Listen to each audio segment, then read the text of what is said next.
Hello guys, welcome to my channel. आज शनिबार कपाल काट्ने भनेर केश घरमा जान लागेको। अनि यसो केश घर कहाँ छ भनेर भन्दाखेरि घन्टाघर र बस पार्कको बिचमा। ल हेर्नुहोस् गाइज, केश घरको इन्टेरियर त धेरै राम्रो छ। साउजी हो आए, भाइले नै मेरो कपाल काट्ने हो।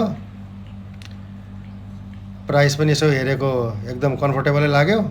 इन्टेरियर बबाल छ, एसी टिभी सिभी सबै छ भनेर अब चाहिँ कपाल काट्न सुरु गरेको। गाइज हेर्नुहोस्, पहिले कस्तो थियो मेरो कपाल होइन। यस्तो मजाले भाइले कपाल काट्यो नि, आनन्दै आयो। कुनै टेन्सन, कस्तो मजाले चट्ट मिलाएर आफूलाई चाहिएको जस्तै कपाल काटिदियो। एकदम म त ह्याप्पी होइन। यस्तो बवाल कपाल काटेछ।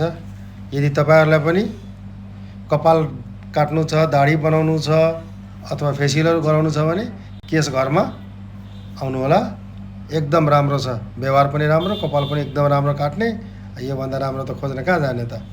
आउनु होला केश घरमा है साथीहरू।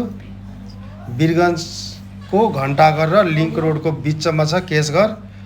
ल त भाइ, मैले कपाल काटेँ, अब जाँदैछु। Bye bye. ल guys, thank you for watching. मेरो च्यानललाई सब्सक्राइब गरिदिनु होला। धन्यवाद।